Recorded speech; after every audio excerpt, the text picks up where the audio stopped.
Olá pessoal, tudo bem? Vamos dar início a mais uma aula da disciplina de Hidrologia e Drenagem, aula número 3, o assunto precipitação.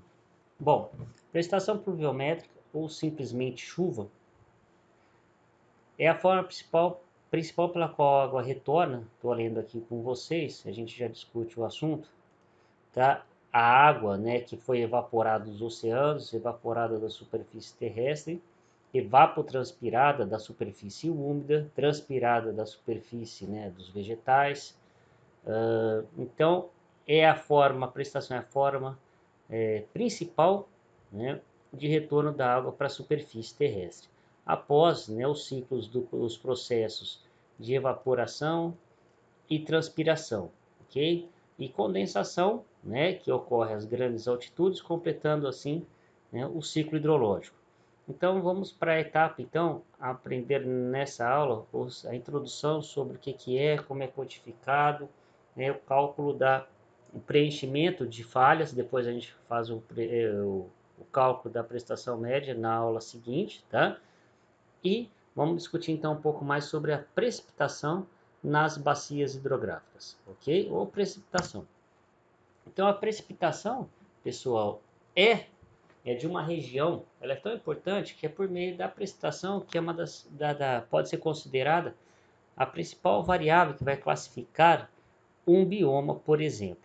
Tá? O regime hidrológico, por exemplo, de uma região, ela é determinado por suas grandezas físicas, geológica, topográfica e também pelo seu clima. E o clima, né, vai estar governado sobre várias, né, variáveis quantitativas, a prestação pode ser considerada como uma das mais importantes. E é tão importante o estudo da precipitação, pois é por meio do regime de chuva, né, que vai gerar, né, os diagnósticos sobre o potencial daquela região em receber uma indústria, uma termoelétrica, a potencial da área irrigada, o potencial de abastecimento público.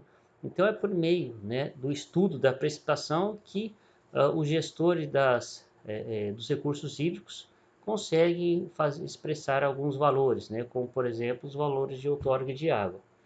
Então, dentre os fatores climáticos de uma bacia hidrográfica, lendo aqui no quadro seguinte, tá, né, de uma bacia hidrográfica, então podemos considerar, então repetindo o que eu falei no começo, é uma das principais variáveis que vão caracterizar o bioma de uma região. Né? Lá na Caatinga, eu falo isso todo semestre, né? Na Caatinga do Brasil, brasileira, né? Claro, a Caatinga é o único bioma exclusivo do Brasil. Então, a Caatinga, por exemplo, se mudar o regime de chuva numa determinada região, aquele bioma vai, vai ocorrer uma alteração naquele bioma, como, por exemplo, a mudança de regime de chuva no Pantanal, nos cocais maranhenses, na floresta amazônica, no Cerrado brasileiro. Então, o regime de chuva é importante, tá, na caracterização e na definição do clima de uma região. Tá? Então, falando da precipitação, sempre o estudo da precipitação ele é quantificado, tá? E quando a gente fala do estudo hidrológico, a gente sempre foca a precipitação, o estudo dela dentro de uma área de captação. E como foi dito na aula passada, esta área de captação é a bacia hidrográfica. Então, quando nós determinamos uma bacia hidrográfica e vamos fazer o estudo da precipitação, tá? É nesta área que vai da bacia, limitada pela bacia hidrográfica, e vamos estar quantificando sempre a precipitação.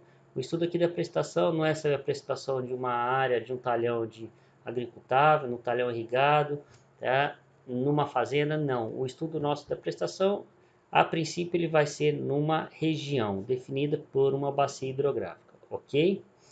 Então, esse que é importante a gente partir deste conceito. Né? O estudo da prestação sempre, né, focando nesse capítulo aqui na bacia hidrográfica. Claro que a gente pode expressar a potencial de chuva, né, em Jabuticabal, qual que é a prestação média em Jabuticabal. Okay? Não impede, tá, de a gente estar expressando dessa maneira. Então, e lembrar, né, a bacia hidrográfica, como ela falado aula passada, né, vou colocar aqui uma caneta aqui, ó, uma caneta verde aqui para delimitar uma bacia. Então temos lá uma bacia hidrográfica, tá? Com seu respectivo rio, tá? principal, então aqui a água escorrendo, saindo aqui no estuário da bacia, fazendo uma bolinha aqui, então aqui é a saída de água, então que é delimitado em verde a bacia hidrográfica. Então como que a água entra nessa bacia? Tá? Então a principal forma de entrada de água, respondendo, né, a minha pergunta, né, como ela entra, né, nessa bacia, que ela tem esse ciclo lógico nas bacias, praticamente a gente pode considerar um ciclo perpétuo, né? Então, como é que a água entra na bacia? A principal forma de entrada de água na bacia, então, vou fazer a seta aqui, tá? De entrada de água numa bacia hidrográfica por meio da chuva, ou, né, por enquanto, vamos falar da precipitação. Tá? Então, a precipitação é a principal forma, tá, de entrada de água na bacia hidrográfica. Professor, por que está sublinhada a palavra principal? Porque, como eu falei na aula de delimitação de bacia hidrográfica, a água ela também pode adentrar em uma bacia por meio da água subterrânea, ok? Então a água ela pode estar, né, migrando, né, de forma subterrânea de uma bacia para outra. Isso pensando principalmente em pequenas subbacias, né? Porque o divisor de água de uma bacia, vou fazer aqui um divisor de água preto, por exemplo, né? Um divisor de água que fazia um perfil de uma bacia aqui embaixo, tendo o rio, né? E outro divisor de água aqui em cima, que seriam os divisores de água, né? Umas bolinhas de uma bacia hidrográfica. Ok? Então o divisor de água, agora eu vou fazer aqui numa outra cor, uma cor roxa, divisor de água subterrâneo. Então o divisor de água subterrâneo pode não coincidir com, tá, o divisor de água superficial. Vou fazer um divisor de água que ficou um pouco ruim do lado esquerdo para explicar aqui. Então o divisor de água superficial pode ser não o mesmo que o subterrâneo. Então uma água que precipita, por isso que estou respondendo esse sublinhado vertical. Então a água que vai estar precipitando aqui nessa bacia, tá? Que infiltra, tá? Vai infiltrar aqui, ó. E você, tá? Vai estar pensando, pô, infiltrou, vai gerar toda a água, vai ter o escoamento superficial e subterrâneo, tá? Até o rio, certo? Essa água, né, superficial que escorreu foi... E a água que infiltrou, a água subterrânea? Ela pode encontrar uma camada de impedimento, divisor de água subterrânea pode ser diferente, ela pode migrar para uma bacia, tá, ao lado, ok? Então, por isso que eu coloco a principal forma de entrada de água numa bacia, sendo importante, né? Bom, vou parar aqui primeiro, terminar esse raciocínio. Então, esse que é a explicação porque está sublinhado aqui, o principal, que a gente encontra nos livros, né? A precipitação é a forma de entrada, né? E alguns até falam a única forma. Não, não é a única forma de entrada. A forma de entrada é a precipitação, só que não a água, apenas a água está vindo daquela bacia hidrográfica, e sim de uma outra bacia hidrográfica. Isso deixar bem claro para vocês, tá?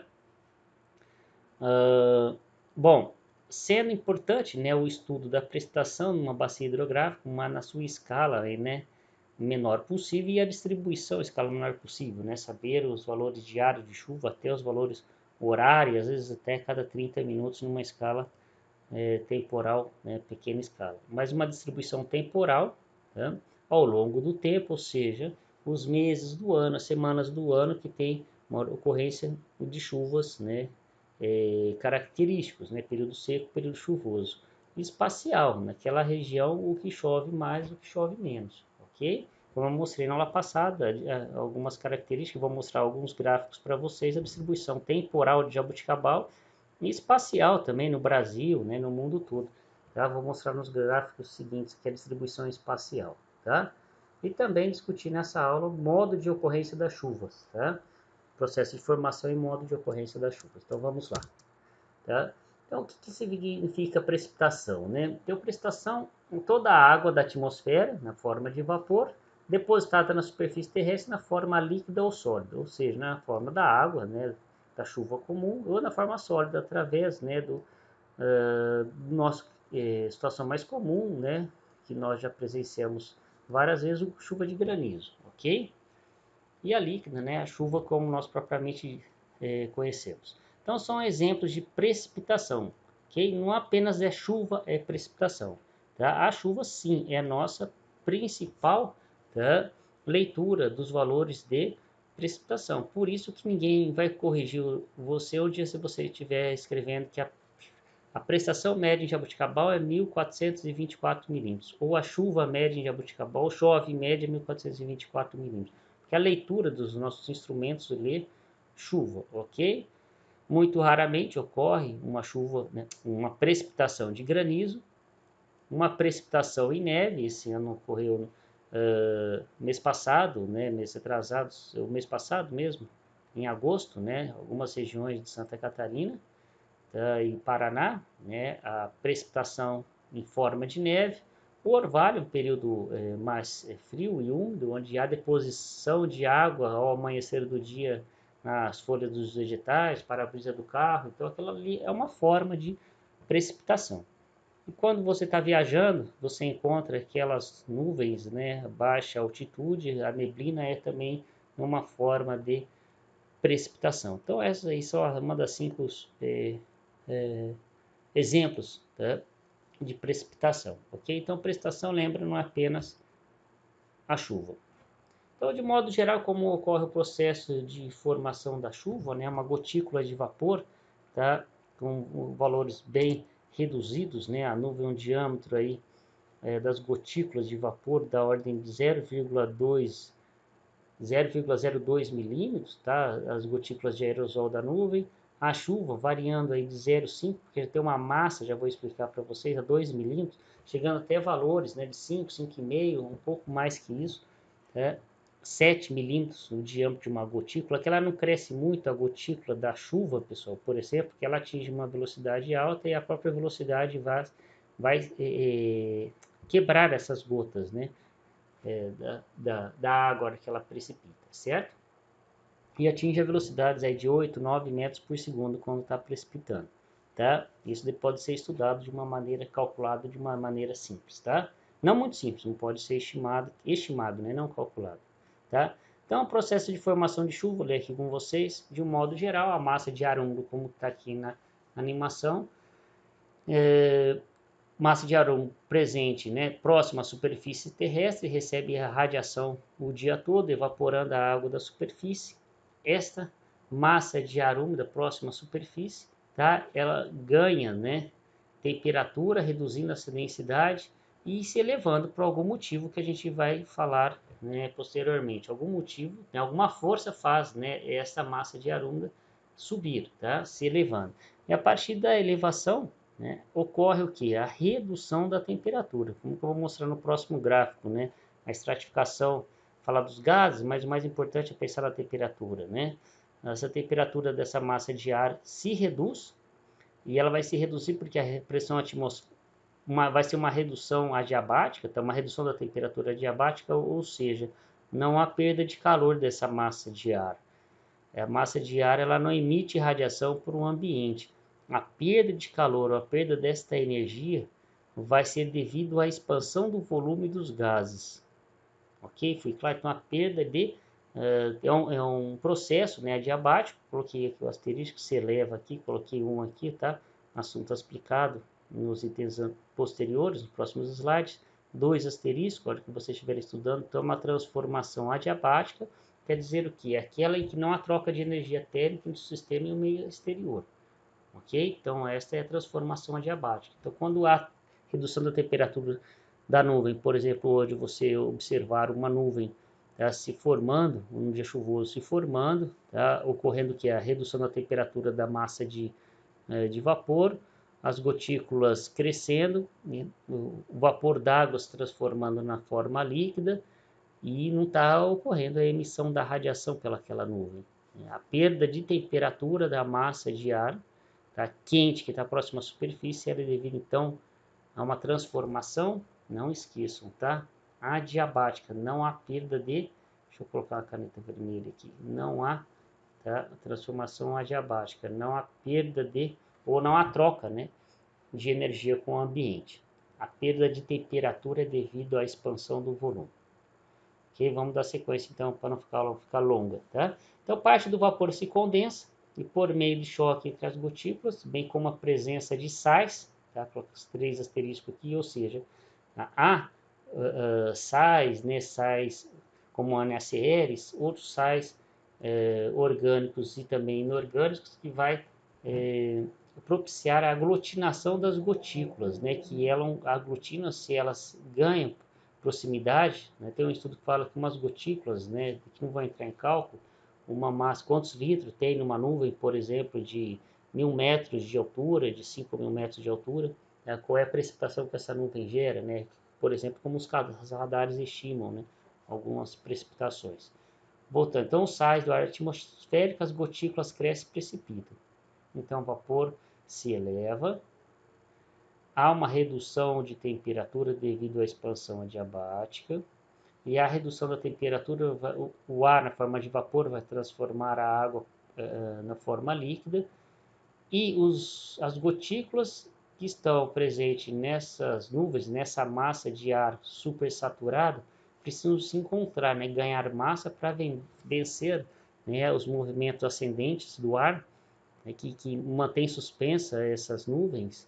Então, assim que essas gotículas crescem de tamanho devido à aglutinação provocada pelos sais, precipitam, ok? Ocorre a precipitação. Então, além dos núcleos de condensação, a necessidade que o ar fica saturado, né, ou a gente até pode inverter, né, que o ar fique saturado, tá, a necessidade dos núcleos de condensação, porque o ar, né, assim que ele fica saturado, as gotículas têm que se encontrar, tem que haver choque entre as partículas e aproximação, para que elas cresçam, né, e adquirem massa e precipitem.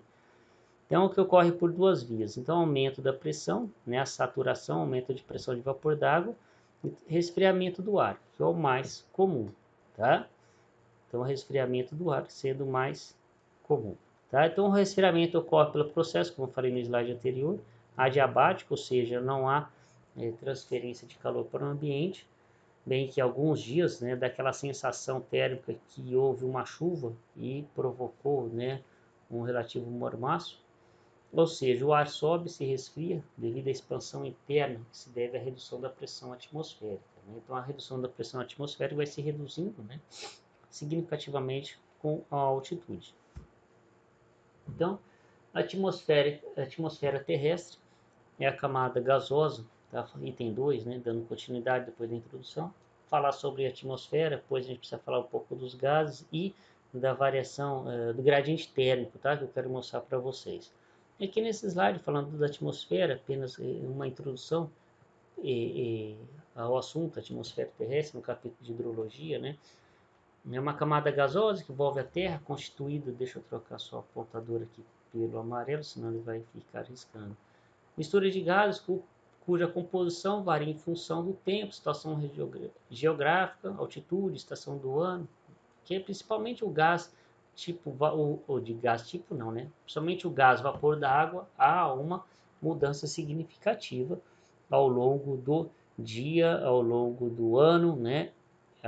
Em função das variações, também o vapor d'água se altera pela altitude, situação geográfica, né? O vapor d'água do deserto é muito diferente da constituição de vapor d'água na floresta amazônica, né? Então é bem diferente. Mas, em termos gerais, basicamente, né, excluindo em peso seco, né, o ar seco, né, ele é constituído das seguintes proporções, né? O nitrogênio, então quando a gente respira, a gente está respirando 78% do volume, né, que nós respiramos diariamente, aí, 78%, destes, os demais 21%, sobrando 1%. Desse 1%, 0,97% é gás argônio, tá? Então nós respiramos, tá, oxigênio, nitrogênio, oxigênio e argônio, quase 1% de argônio também, certo?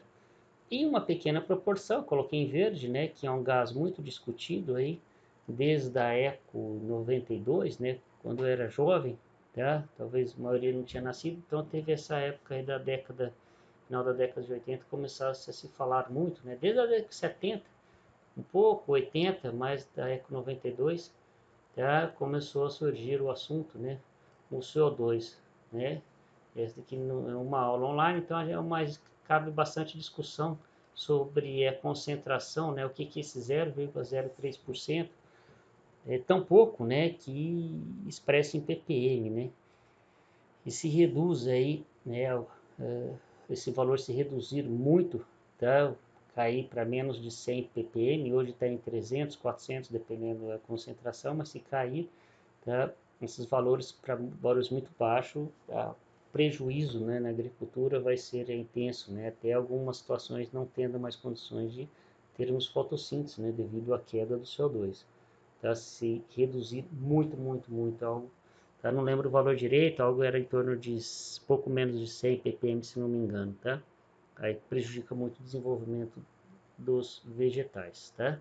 Então esse CO2 é um gás que merece aí uma reflexão por parte de todos vocês, tá? Esse valor é muito baixo.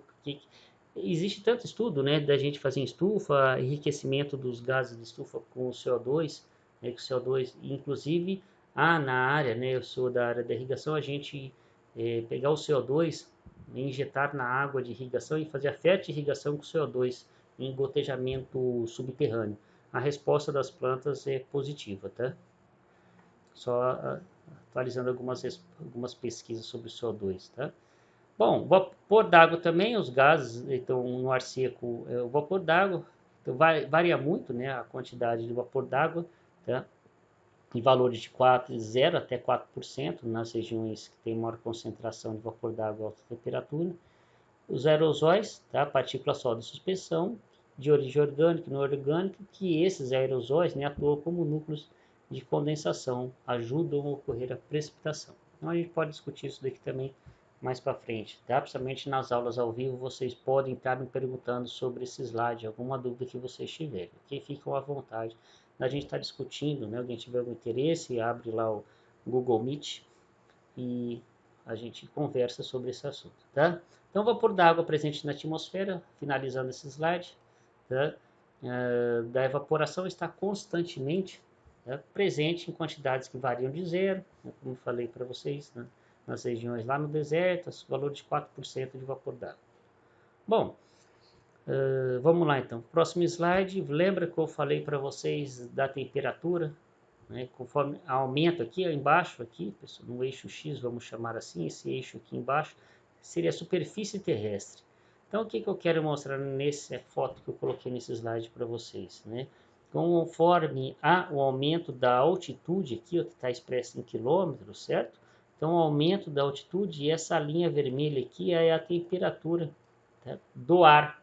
Então, conforme nós vamos subindo, né, para os altos valores da atmosfera, a temperatura se reduz significativamente.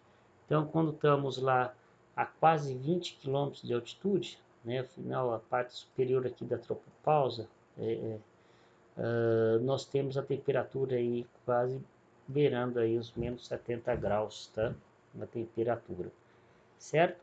Então, a redução da atmosfera, uma perda de temperatura também. Aí depois, né, aqui é estudo de outra área, mas só aproveitando aqui na estratosfera, há um ganho de temperatura aqui devido, né, à camada de ozônio, que absorve a radiação ultravioleta, né, isso de 20 a 60 quilômetros, né, depois de 60 a quase, outro valor aqui é 100, né, a pressão atmosférica já se reduzindo para quase zero, tá? Então temos um ganho, uma perda de temperatura novamente, depois aí já lá as grandes altitudes onde estão acima disso, né, satélites de órbitas baixas e órbitas altas, né? Então as outras temperaturas, ok? Então focando aqui, então o nosso caso, nosso estudo aqui era olhar a temperatura, a variação da temperatura nesta, né, a formação de nuvem, né, em onde nós estamos aqui, nessa perda de temperatura com o aumento da altitude. Então, vamos lá. Qual que é a variação do ar, né, e por que é interessante e importante isso? Pois, pessoal, o ar, quando ele ganha temperatura, a capacidade de reter vapor d'água se eleva. Então eu falo aqui, talvez é uma das últimas, ou é a última disciplina da área de recursos hídricos. Então quando vocês falam em umidade relativa, né? Vou pegar aqui, só escrever um R aqui, tá? Então quando fala umidade relativa, tá? Isso eu tirei um pouco dos slides, né? Para a gente focar mais em hidrologia, mas eu gosto de falar no termo umidade relativa. A umidade relativa, né? O R, é a umidade presente no ar né, sobre a capacidade que o ar tem em reter vapor d'água, ok? Então, não esqueçam da definição de umidade relativa. Umidade relativa é a quantidade de água presente, em forma de vapor, claro, presente no ar, sobre a quantidade de vapor de água que esse ar conseguiria reter se ele estivesse saturado. Então, é sobre a quantidade que tem e a quantidade que ele suportaria. Então, se a umidade relativa é 100%, ou seja, é 1, né, a quantidade de água presente naquele ar é a mesma quantidade que ele suporta reter. Então, não cabe naquele volume de ar, não cabe mais uma molécula de vapor d'água. Se colocar mais uma molécula de vapor d'água, uma vai ter que precipitar, ok? E aí, entendo isso que vocês começam a compreender o processo, né? Os conceitos de precipitação, certo? É um pouco bem, tem que estudar bastante o processo de precipitação, como é que ocorre precipitações em épocas frias do ano, né, em regiões de alta latitude, como ocorre, né, a redução da temperatura até a 0 graus para ela conseguir abaixas, né, 0 grau não, né, mas a baixa latitude, né, então estudo, né, das formações das chuvas em altas e baixas latitudes. Então vamos aqui ler. Tá? Então ar a 20 graus Celsius, vamos lá, ar 20, vou pegar o marca-texto agora, o ar a 20, não, tem que ser amarelo. O ar a 20 graus Celsius, ele consegue reter, aqui eu coloquei uma linha, coloquei aqui em cima, tá, pessoal, que aqui embaixo está em Fahrenheit. Vamos olhar aqui em graus Celsius, tá? Então, ar a 20 graus Celsius, tá? Aproximadamente, nessa escala aqui, esse gráfico não é meu, mas está nas 3 escalas de temperatura, tá? Só fica muito risco, mas é 3 escalas aqui, um monte de número, mas vamos focar no de cima aqui, tá? 0, 10, 20 e 30, tá? Em graus Celsius. Então, a 20 graus Celsius, o ar consegue reter aproximadamente 20 gramas de vapor de água, pessoal, certo? Então, nessa massa de ar não cabe, né, mais água. Se essa massa de ar caberia 25 gramas, não, né? No máximo que essa massa de ar consegue reter é 20 gramas de vapor d'água por metro cúbico. Se a massa de ar se reduz, ou seja, ela ganha altitude, se reduz de 10 e vai para 20, e se ela estava na próxima saturação, o que acontece? Ela tinha 20, a hora que ela se reduz para 10, é o que acontece? Vamos ver aqui embaixo. Tá? Daqui é uma linha da umidade absoluta de saturação. Então, se ela 10, a gente for até na linha da umidade absoluta de saturação, ela consegue reter apenas 10. Então, essa diferença aqui, se a gente pensar que o ar estava saturado na superfície, subiu e reduziu a temperatura em 10 graus Celsius, essas 10 gramas de vapor d'água que ela se condensa, né? Ela passa para o estado líquido, né? Ela se passa para o estado líquido, né? Então, começando a gerar o processo de precipitação, né? E crescimento das gotículas, o ar fica supersaturado, é um conceito comum se falar ar supersaturado, quando já está a quantidade, presença de gotículas de vapor se ganha grande, se intensifica, né? Então, temos aí, então, esse gráfico. Se a temperatura se reduz para zero novamente, a capacidade de reter se reduz novamente. Ó. Então, a 0 graus Celsius consegue reter 5 gramas de vapor d'água apenas. E o processo é ao contrário, né? Se está hoje, né? Essa temperatura ao amanhecer era próximo a 20, chega no final da tarde, está a 30, né? A capacidade do ar a 30 graus, ó, vou colocar aqui outra cor aqui, senão vai ficar complicando. Uma caneta aqui a 30 graus, ó, vai ter ali 37, aproximadamente 37 gramas de água por metro cúbico. Ou seja, a umidade relativa diminui porque o denominador aumentou, tá? Umidade relativa, mesmo se tiver naquele dia a mesma quantidade de vapor d'água por metro cúbico, ela pode se manter presente, se é a mesma quantidade, mas se a temperatura aumenta, a umidade relativa sempre diminui, pois esse número aumentou. Ok? Então aí fica a explicação dessa figura, tá? Então aí a 10 graus Celsius, né? Retém 10 gramas, né? A 0 graus Celsius 5 gramas. Bom, então aqui o processo de formação de chuva, vamos falar ainda, né? Mas o processo da ocorrência da precipitação, né? porque a água que está no estado líquido, ela acende e ocorre, acende no sentido de subir, tá? Ela acende e ocorre, né, a redução da temperatura, o ar passa no estado de saturação, não retém mais partículas, então começa a ocorrer a transformação, o retorno da água do estado gasoso para o estado líquido. Bom, outro assunto importante que é na precipitação é sua variação, além da temporal, a espacial. Então aqui é uma precipitação média anual. Então observe que a chuva a gente sempre vai colocar, tá, o valor tempo ao lado, tá? É muito importante quando a gente fala chuva, você tem que colocar uma unidade de tempo, tá? Ao lado. Porque a gente fala choveu, a chuva foi de 100 milímetros, mas esses 100 milímetros ocorreu aqui no mês, em uma semana, em um dia ou em uma hora, certo? Então é diferente. Então, totalmente diferente pensar que a chuva vai 100 milímetros em um mês ou 100 milímetros em um dia. Então a gente precisa dessa junção no estudo, né? Então, sobre a variação espacial, né, da chuva. Então, peguei aqui o mapa mundo, né? América do Norte aqui, ó, uma região aqui em período anual, aqui na região oeste, norte do México aqui, uma região mais desértica, chovendo menos que 400 milímetros.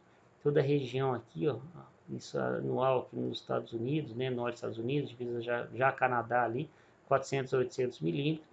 Tá? Aqui numa região aqui na Flórida, né, com uma precipitação mais de 800 a 1.600 milímetros, tá? América Central, tá chovendo também em torno disso.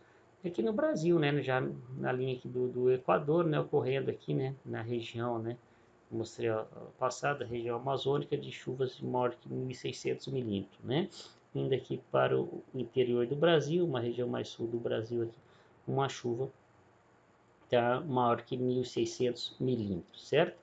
E também temos aqui, né, na região litorânea aqui, tá, chuvas que mostrar os números para vocês, que a escala do gráfico é muito pequena, não dá para ser destaque, mas regiões aí que chove mais de 2.500, 3.000 milímetros de registro por ano de chuva, tá? A região de Ubatuba, né, aquela região da Mata Atlântica ali, tá certo?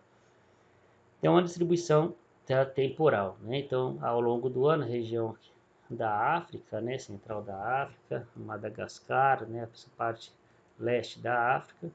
E observe aqui, quando a gente fala do Nordeste brasileiro, eu pulei para o continente africano, mas observe aqui, né, nessa região, né, que há necessidade, né, a gente vê aí os espanhóis falando, assisti uma palestra do espanhol especialista em irrigação, a hora que ele foi dar palestra aí no congresso lá em Fortaleza, ele foi saber quanto chovia no Ceará. Ele falou, mas chove mais, né? O dobro do que ele pesquisava lá na Espanha. Então eles tinham água aqui na Espanha para fazer a prática da irrigação. A hora que ele foram falar para ele que tinha seca aqui, só que a chuva era o dobro que ele tinha lá. Então aqui, ó, é só uma reflexão aí de 520 anos de Brasil aí, a seca aqui nesse local aqui. Tá? E a sobrevivência aqui da agricultura tecnificada na Europa ali. Certo? Só uma discussão que eu gosto de falar isso sempre, depois que eu escutei, vale essa reflexão, passando algumas experiências para vocês, tá? Então, né, norte da África, deserto do Saara, Oriente Médio, né? Aí entramos na Ásia, a Oceania que chove muito, né? Aqui o sul da Ásia, né? Nas ilhas ali, a Austrália, certo? Então temos essa região aí toda dessa distribuição de chuva no globo, né? Certo? Então, observe que esse mapa é anual, são 3 mapas, tá? Esse mapa é de julho e um mapa terceiro, que vocês vão ver nos slides que eu passo para vocês, é de janeiro. Ok? Observe aqui nós estamos, né? Falando julho, mas já estamos em setembro, né? Hoje, dia 8 de setembro, temos aqui ó, um período seco, né? A precipitação no mês de julho, né? Menos de 400 mil em grande parte do Brasil, certo? Então já mês de julho já ocorre, né, baixa. E altera, se vocês observarem, é uma alteração, né, do ano, tá, para os meses seco, né, aqui no Brasil. Olha a África como ficou, né. Enfim, vamos para janeiro. Então, janeiro, né, a região já precipita grande parte do Brasil, ocorre, né, o índice de chuva, né, no território brasileiro, mas temos ali ao norte a Venezuela, Colômbia, Bolívia, né, ao sul aqui, mais a Bolívia, o Paraguai, a Argentina, né? Então, observe que nós temos aqui um grande, né, regime, uma área, né, territorial do Brasil aí com índice de precipitação, tá, muito interessante para a prática da agricultura, certo? Então vamos para o próximo slide. Então daqui está janeiro, né? Então esse gráfico é a prestação média, tá? Não é que 1.600 ao mês de janeiro, não. Esse daqui é uma prestação média, seria uma média anual, tá? Bom, esse é um gráfico apenas, tem vários, tá, pessoal? Eu colocar vários, 4, 5, 6, eu preferi colocar Jabuticabal e do Brasil colocar um. Tá? São as anomalias de precipitação que ocorrem a geração, né, gerações e gerações, né, décadas, décadas, mas uma muito atípica que ocorreu e não tem registro, né, para nós que estudamos, tá, de vários anos aí, de 50 anos de registro, esse regime que ocorreu em 2014. Vocês eram jovens, né, 6 anos atrás, mas foi um regime de chuva baixíssimo que ocorreu, tá, no Brasil, tá, durante vários meses, não foi apenas um só. Mas esse que ocorreu, por exemplo, em janeiro de 2014, que era comum ter um regime de chuva aqui nessa região onde nós estamos aqui, de São Paulo, né, Jaboticabal, né, então ocorreu, né, em torno lá de 30, né, a 40 milímetros de chuva em janeiro, que era para estar chovendo mais de 100 milímetros, né, então ocorreu essa chuva, então foi um problema de falta de água, e que elevou a média deste ano a se registrar em Jaboticabal de 800 milímetros, né, pouco a mais que isso, né, mas ele colocou uma média, né, de 800 milímetros, né, do ano de 2014, o acumulado anual de 2014, tá? Sendo que a média é 1.400. Ele até distorceu, né? Se a gente tinha uma prestação média de Jaboticabal de 1.424, na última normal climatológica, na hora que colocar a normal climatológica do ano nessa anomalia de 2014, a média de prestação vai se reduzir bastante, né? Bom, vamos lá. Um gráfico eu coloco de Jaboticabal 2,10 a 2,20. Então são 10 gráficos aqui, é só vocês, né, serem filhos de Jaboticabal futuramente saber o que ocorre, né? Principalmente quando falam dos regimes, né? Se vocês pegarem lá em Jaboticabal de 1970 até 2000 e observar, tá? Vocês vão ter a dúvida, vocês não, como agrônomos, vocês não vão conseguir ficar afirmando que a chuva migrou, né, de setembro para outubro, né, que há uma mudança no regime hidrológico desses 2 meses. Não, vão ter um mês, ano que vai ter uma chuva, a média está aqui, né? Tem ano que a chuva média vai ser maior em setembro, tem um ano que essa média vai se reduzir, a prestação de setembro vai ser menor que a média. Então está aqui, né, normal, aqui em branquinho aqui, tá a média. Então janeiro chove mais do que 200 milímetros, fevereiro em torno de 200, março já passa de 150, tá? Abril já cai bastante, em torno de 75, tá? Vou para o colorido aqui, tá? Fica mais didático, eu acho, tá? Esse aqui é a média normal, 71 a 2000. Vai caindo maio, junho, julho, agosto, e aí sobe em agosto, tá? Até chegar em dezembro, tá? E começa a se reduzir, né, nos demais meses, certo? Observa aqui que setembro, né, a chuva foi pequena aqui, a registrada, né, a normal foi alta, mas a registrada foi baixa. Então, qualquer interpretação e precipitação, se falar que chove ou não, cuidado, porque o estudo de chuva, o estudo hidrológico, ela não é, vamos dizer, mecanicista, certo? Não existe um modelo matemático, ela vai chover ou não vai chover. Os modelos são estatísticos, são estocásticos, tá? Não são determinísticos, tá? Não é um modelo físico que vai falar chove ou não chove. São modelos probabilísticos, que vai falar existe a chance de chover ou não chover, certo? Depois eu ensino vocês nas próximas aulas, tá? Na próxima ou na outra. Tá? Então a curva, né? Em janeiro foi maior que a média, tá? Fevereiro também foi o ano 2012, né? Então vamos para 2013.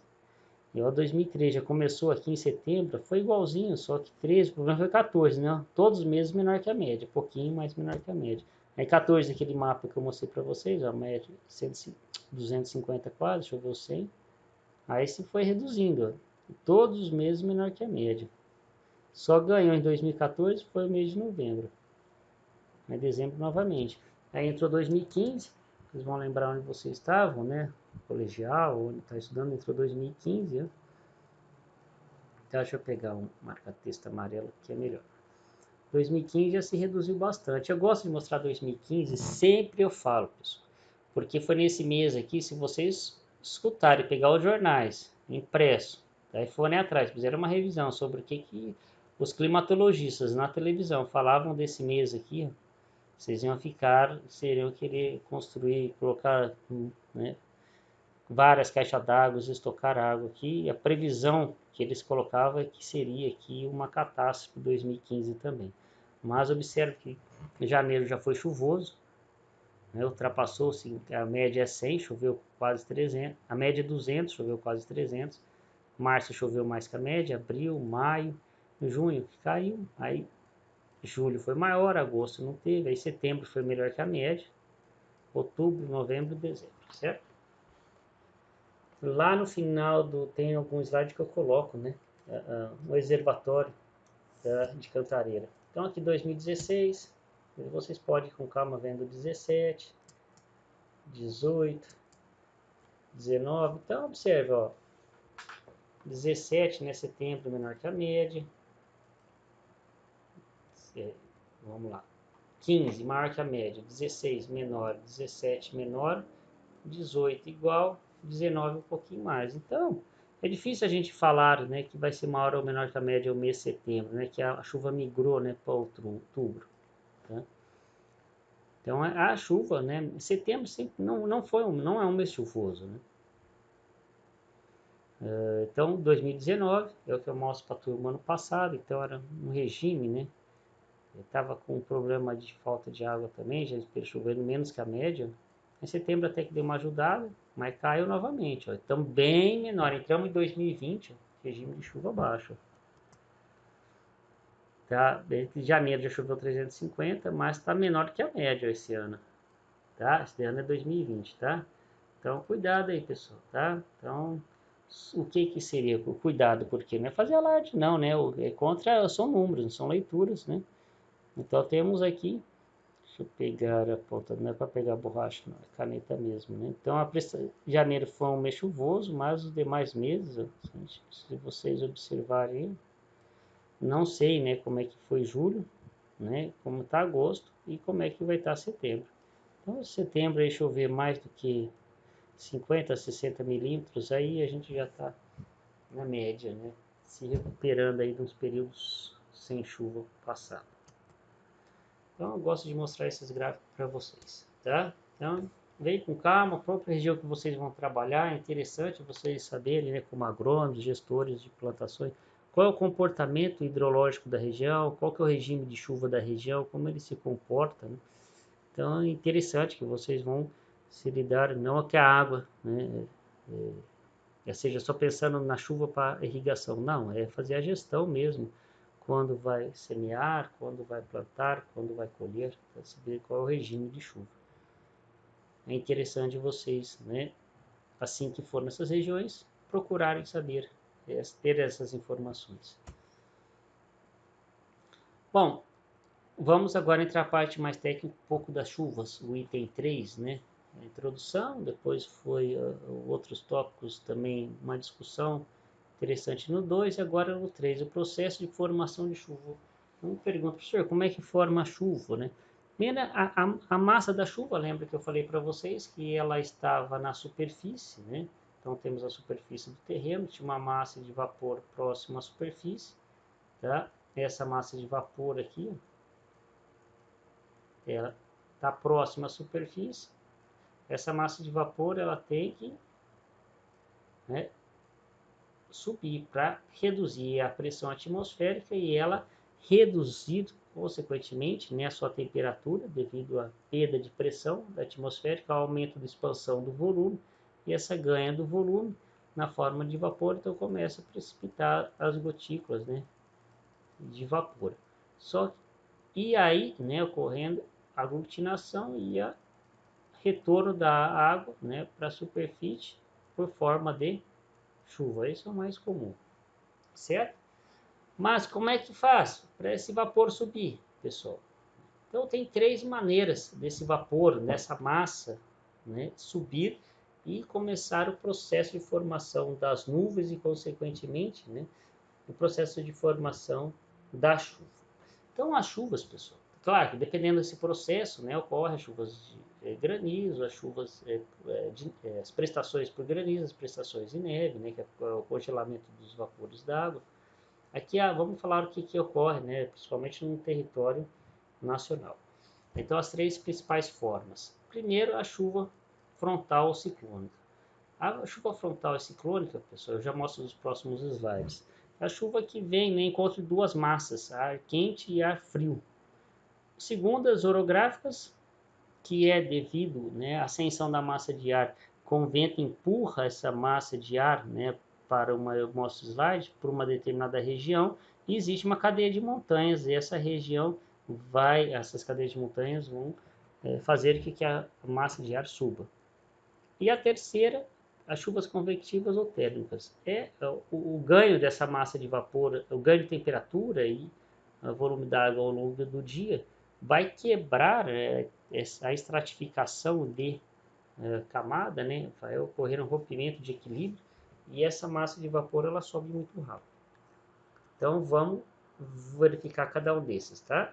Vamos lá. Então, chuvas e as características. Frontal, a primeira aqui, frontal ou ciclônica. Tá? São associados ao movimento da massa de ar de regiões de alta pressão. Então, lembra lá da hidráulica, o fluido ele se move de onde eu tenho maior pressão, sempre para o local de menor pressão. Se eu tenho certeza que o professor de hidráulica, vocês colocam lá o manômetro de mercúrio e fala, calcule a pressão no ponto A, a pressão no ponto B, indique o movimento da água. Está de A para B ou de B para A. Aqui o processo é semelhante. A massa de ar úmida vai se mover da onde tem maior pressão para a região onde tem menor pressão, ok?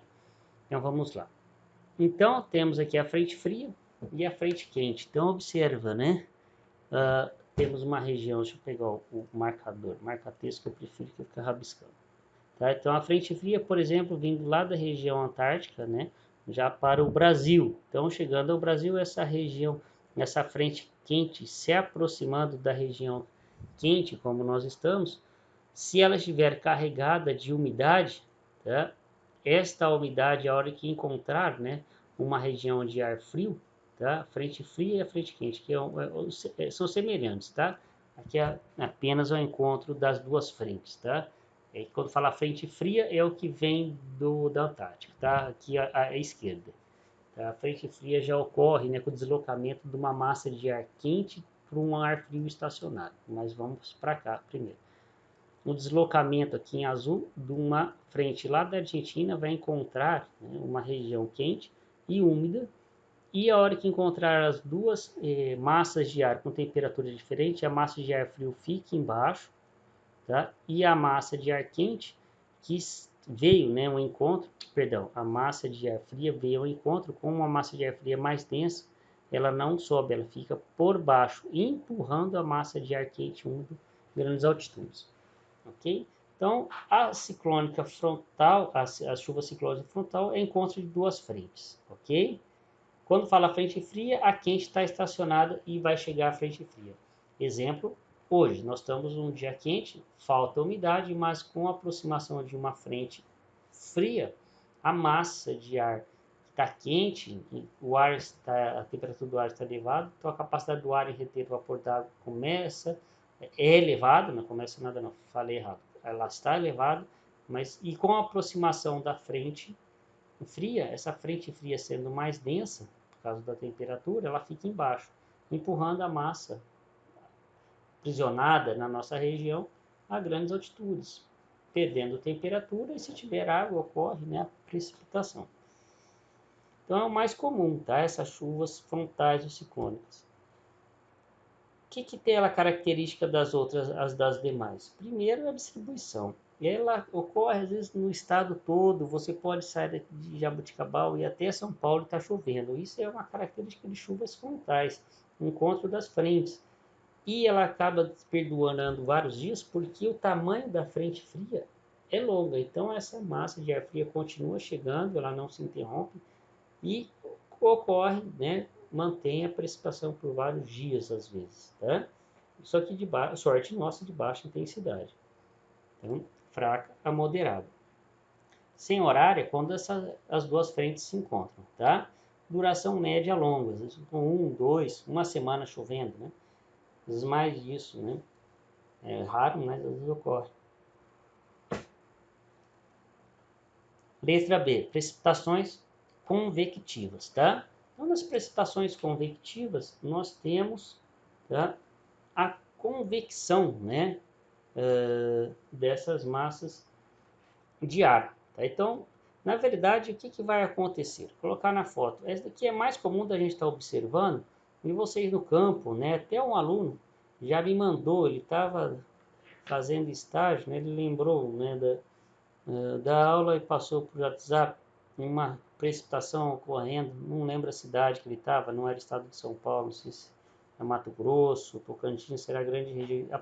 E ele presenciou uma chuva convectiva, né, ocorrendo lá no meio da plantação. E foi uma foto muito característica. Então, ocorre o aquecimento da superfície ao longo do dia e vai chegar no final da tarde, né, de tardezinha, esta camada próxima à superfície, ela se esquenta muito, né, a umidade se elevando e ocorre o que? Aqui está quente e, como eu falei para vocês, grandes altitudes, lá 2.000, 3.000, 4.000 metros de altitude, e o ar está frio.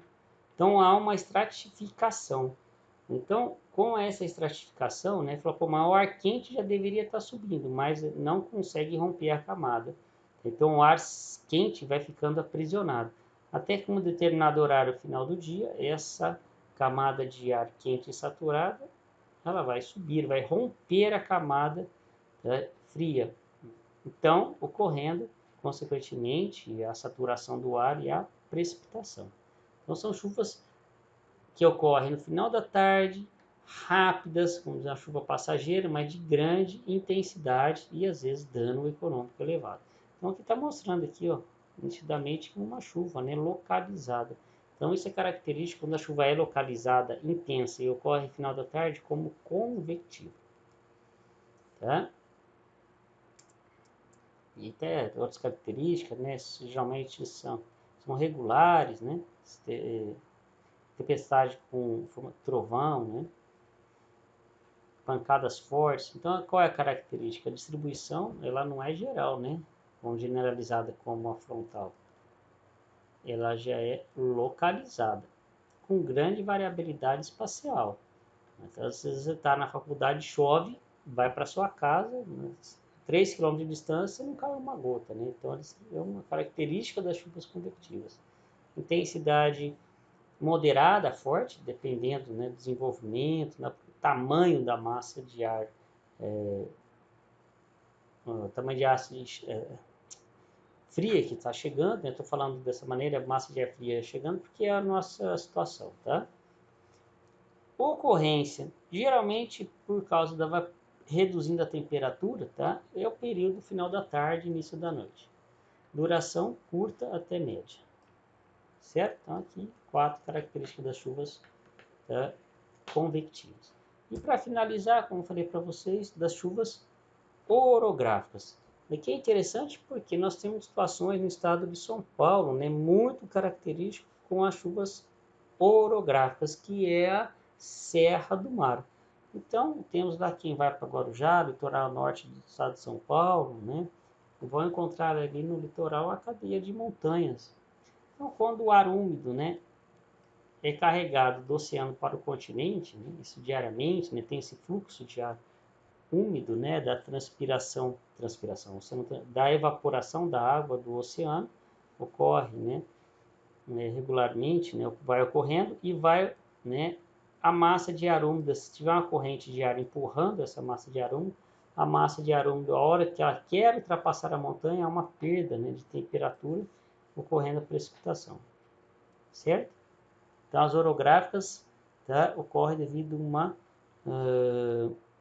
um conjunto, né, de cadeias de montanhas que vai forçar a elevação da massa de ar. certo? Exemplo, a Serra do Mar. Então, esse é um dos exemplos. Pode ficar observando, né, algumas regiões, talvez vocês vão trabalhar então, uma cadeia de montanhas que vai favorecer, né, vai proporcionar a elevação da cadeia, a elevação da massa de ar e, consequentemente, perda de temperatura e precipitação, certo? Vamos para o item 4, então. Bom, a medida de chuva é feita pontualmente nas estações meteorológicas.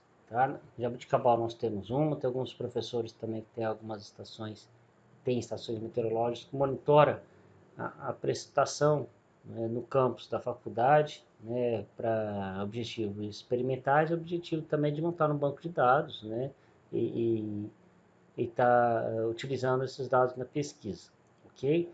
E esse monitoramento é feito em várias estações no Brasil, e quem faz a gestão e centraliza todos os dados no Brasil das estações meteorológicas é a Agência Nacional de Águas. Se entrarmos lá, hidroveb.gov.ana.br, nós temos, né, a base de dados nacional das estações meteorológicas. Bom, é por meio das estações meteorológicas que é realizado a quantificação da chuva. E o equipamento que faz a quantificação da chuva, que mede a chuva, é denominado, né, o pluviômetro, ok? Que mede diariamente a chuva. Tá? É o equipamento básico, né, para a medida da chuva, é denominado pluviômetro, né? Existem diversos tipos, né, hoje no mercado para se comercializar, que é pluviômetro. Tem o oficial Ville de Paris, que eu já vou mostrar a foto, e alguns até utilizado como divulgação de empresas, né, feito de acrílico transparente, aí que monitora a chuva, né, tem a área de captação muito baixa e acaba não sendo indicado, né, o tamanho oficial para se fazer a medida da chuva, né, para ter uma noção da lâmina precipitada.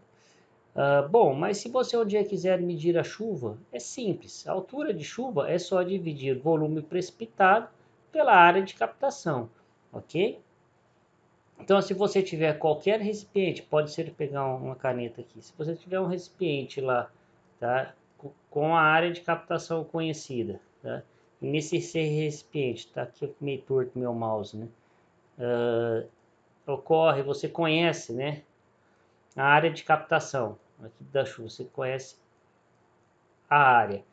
E por meio de uma provessa você conhece também o volume, você dividindo, tá, o volume, tá, em litros, medido o volume dividido pela área em metros quadrados, expressa a área, né, vou colocar o 2 aqui, né, ficou ruim meu 2, né, expressa a área em milímetros, né, colocar aqui, ó, deixa eu ver se vai ter espaço aqui, quer ver, se você lembrar, né, por que que dá milímetro aqui, né? Colocar o M aqui e outro M, tá?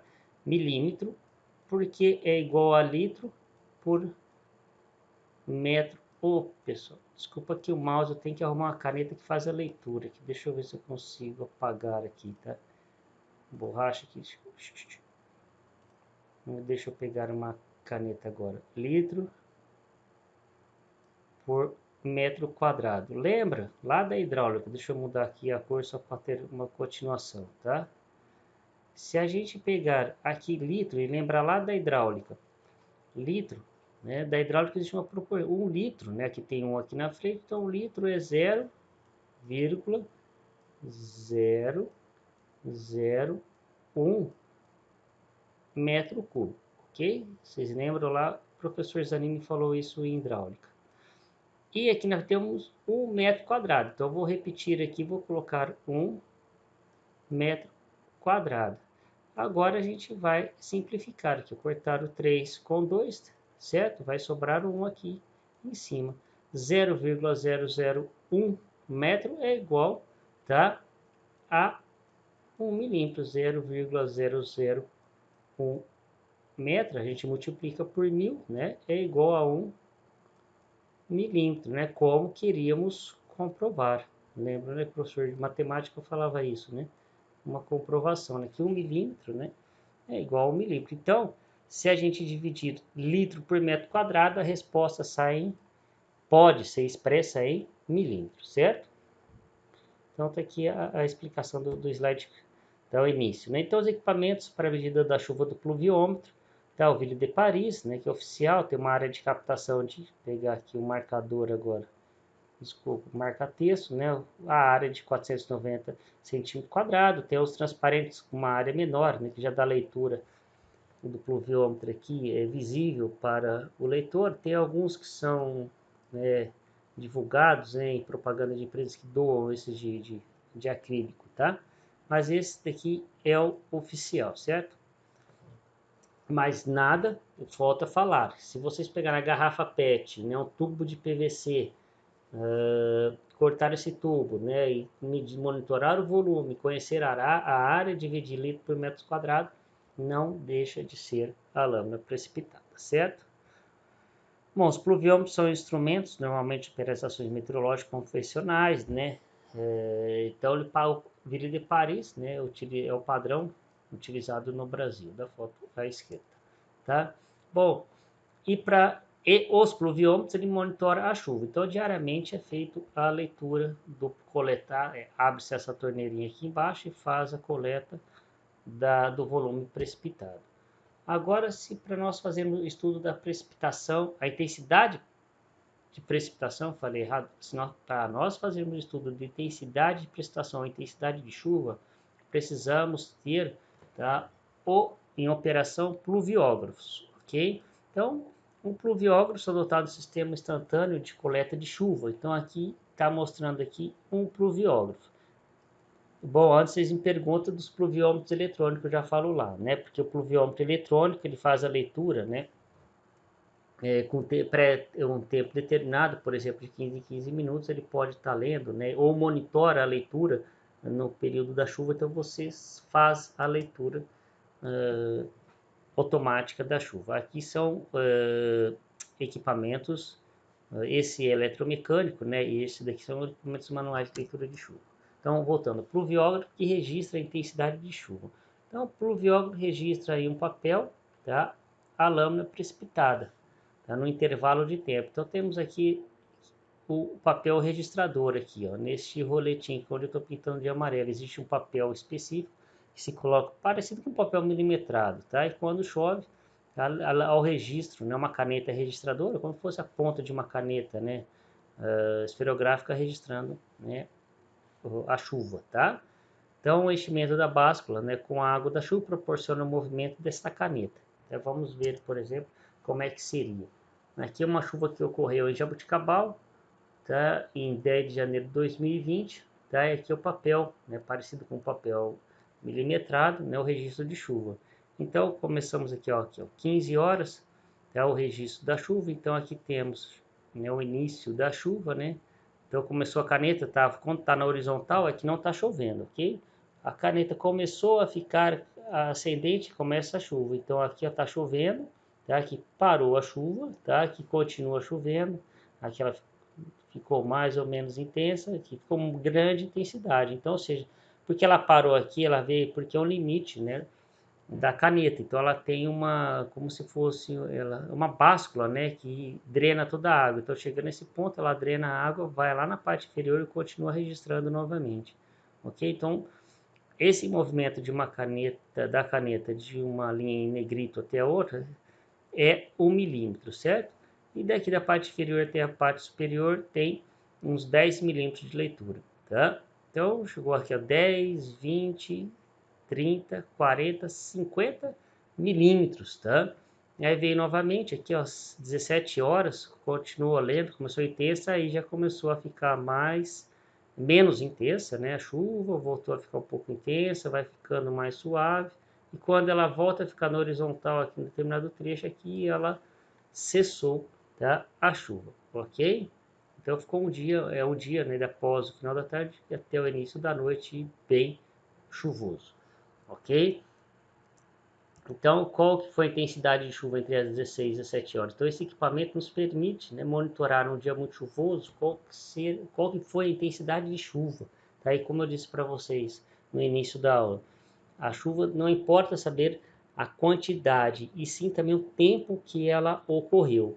Se falarmos aqui que choveu, tá? Nesse tempo aqui, 10, 20, 30, 40, 50 milímetros, mas em qual tempo choveu? 50 milímetros em um mês, em uma semana, em um dia, ou aqui no caso choveu em uma hora? Então, são situações diferentes para conservação do solo, por exemplo, né? É bem diferente você fazer as operações pensando numa chuva de 50 mil por hora e por dia, ok?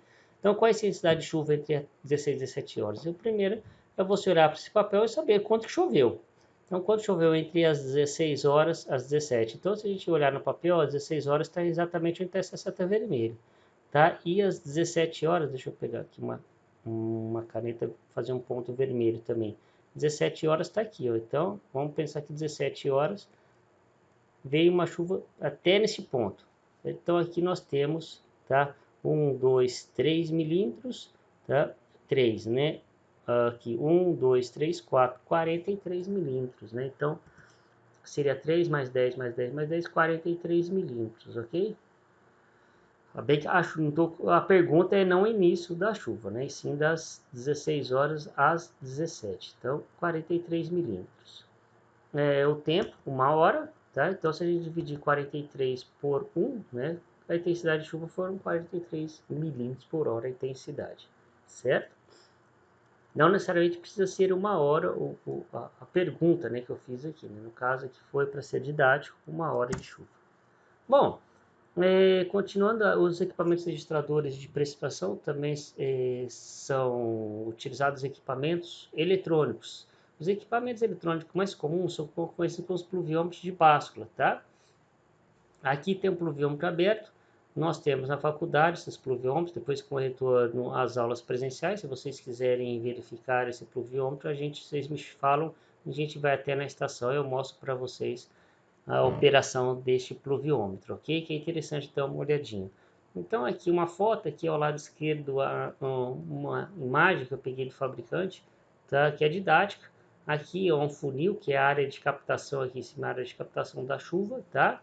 Então a chuva vai penetrar nesse funil, vai cair na báscula, que é essa imagem preta aqui, tá certo? Essa imagem preta, ela tem um eixo de rotação aqui.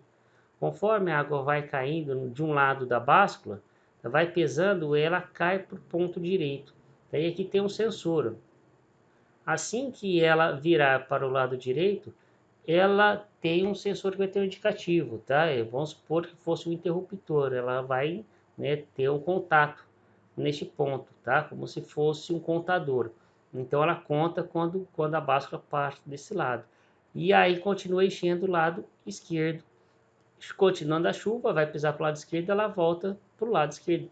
Semelhante a uma gangorra de um parquinho, pessoal, tá? Então ela tem esse movimento, como se fosse uma gangorra, tá? Ela fica movendo conforme a água vai pesando para os lados. E cada movimento vai ter uma contagem, tá, eletrônica. E ela transforma a contagem, né, o computador transforma essa contagem em lâmina, tá? Isso é uma programação que é feita no próprio software, né, que faz a leitura, né, tá?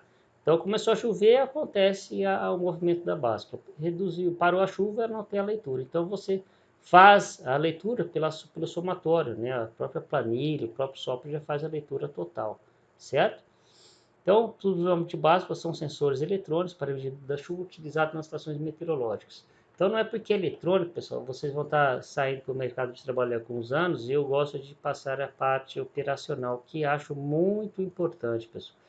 Muitas pessoas instalam e a partir da hora que acha que é eletrônico, que está monitorando a chuva, ele está fazendo a leitura. Mas esse equipamento, pessoal, pode observar que vai ter um respirador aqui embaixo, né? Então é um equipamento que vai ter alguma passagem, fica no campo, e não é porque ele está lá realizando um monitoramento que ele não carece de manutenção, tá, periódica, ok? Pode entrar uma formiga, uma abelha, como um inseto, né? E assim que ele modifica um pequeno movimento no atrito na gangorra, na báscula, altera toda a leitura da chuva. Então, é um equipamento eletrônico que carece de não é uma manutenção, né? Uma verificação dos parâmetros, né? Constantes para ele ter uma boa precisão, ok?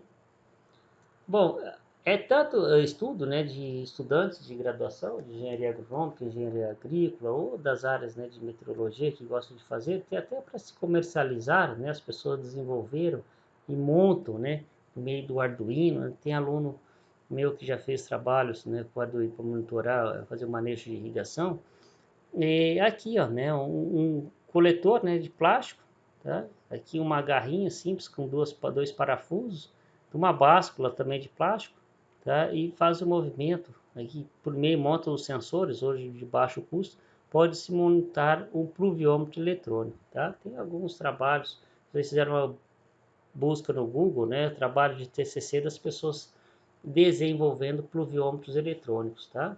Aqui para se comercializar, se vocês acham esses equipamentos, as pessoas até comercializa pluviômetro de baixo custo, não lembro o valor, né? Vocês acham na internet aí, nesses sites de venda, para comercializar pluviômetros eletrônicos de baixo custo, né? Aqui, a coleta, fez até o suporte, vem os parafusos para fixar, um transformador, né?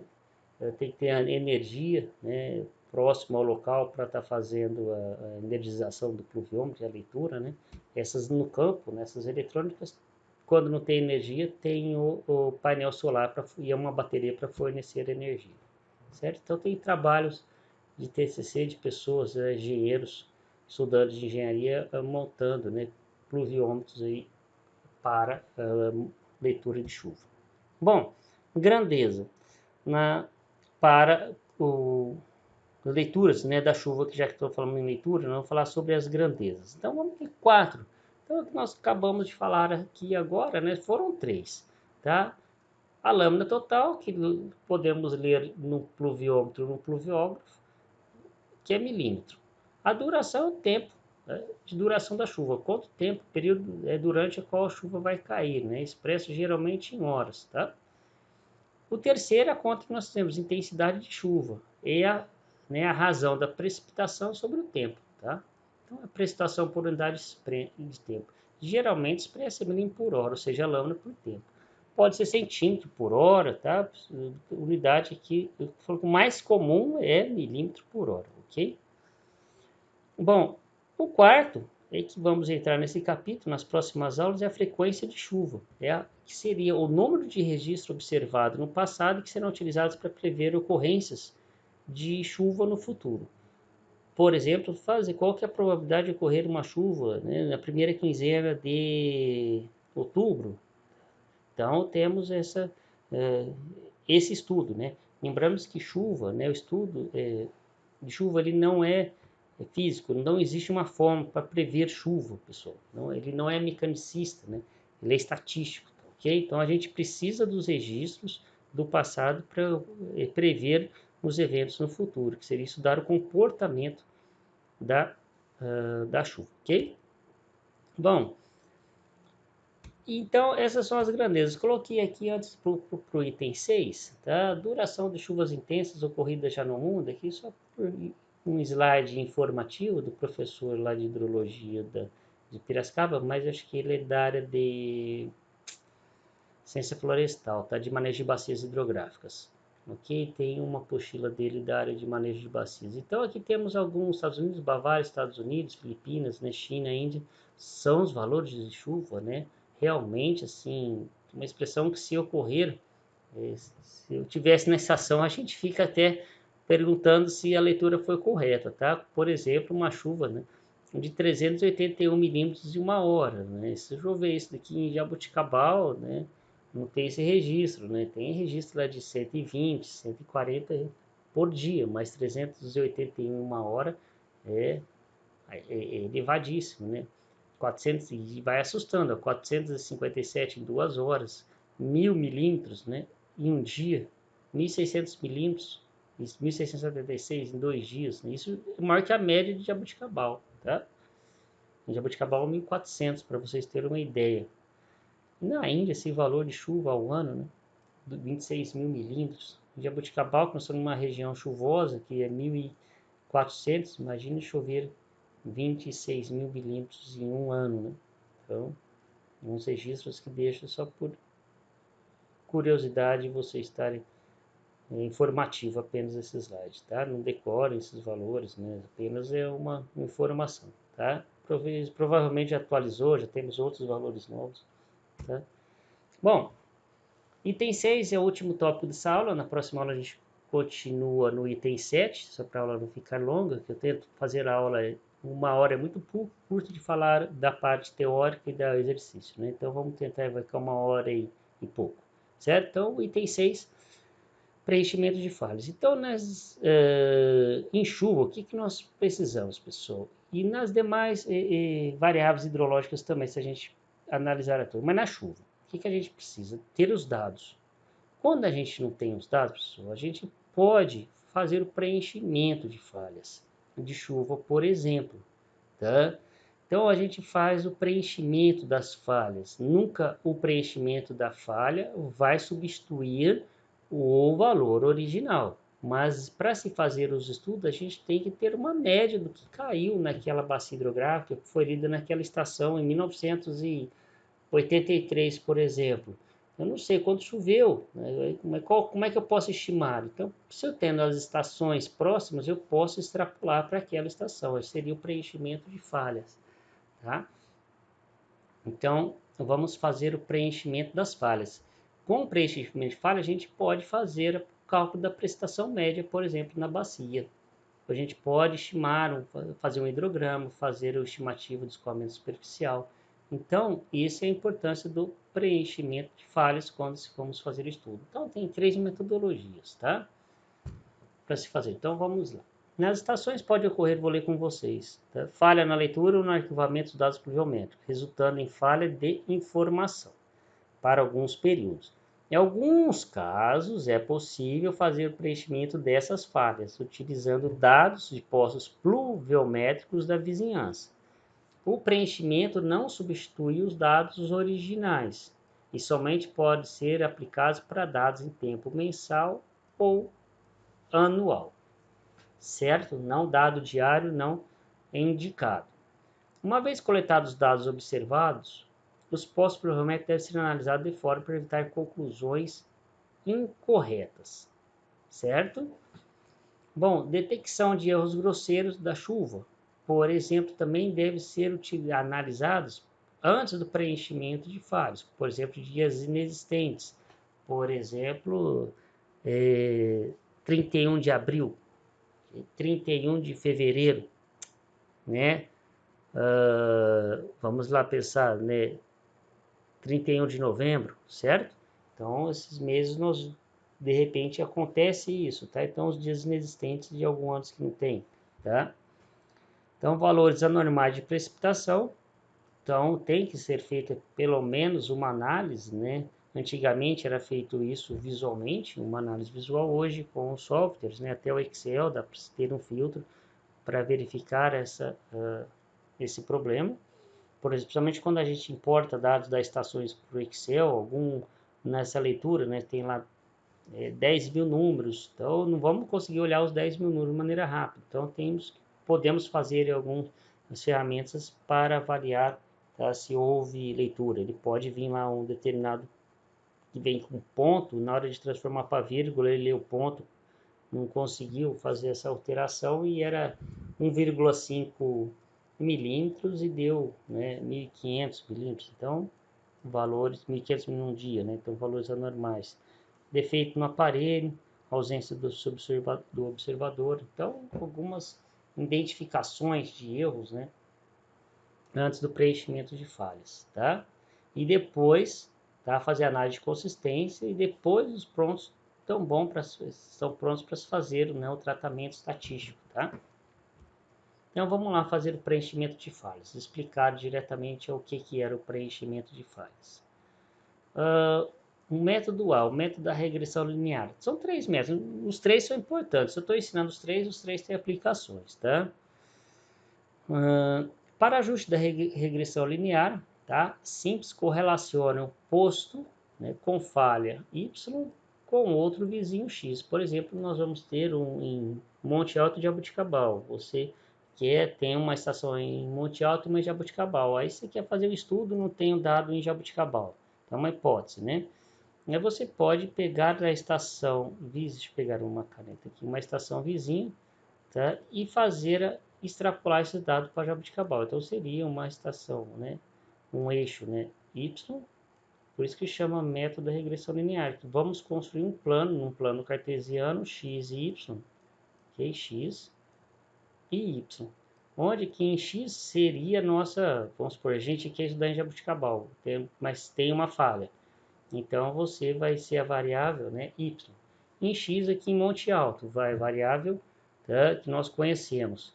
Então vamos pegar os dados, por exemplo, tá? Você quer trabalhar com os dados mensais de um determinado mês. Você vai plotar, tá, dos meses conhecidos, tá, todos os valores de chuva, ok? Dos duas estações. E você vai fazer uma regressão linear, né, dos meses conhecidos, né, de x e de y. A partir desse ponto, nós vamos ter uma equação linear. Não vou escrever a equação aqui, que a equação está pronta aqui, tá? Uma equação linear, né, do tipo a mais bx, certo? Né? E a equação nós vamos ter para cada mês, né, ou para cada ano, um coeficiente linear lá, e um coeficiente angular, o a e o b para aquela situação. Conhecendo a equação de preenchimento de falha, nós vamos ter o dado x que nós vamos conhecer, substituindo na equação, tá? Por exemplo, do determinado mês, e vamos achar o mês a ser corrigido.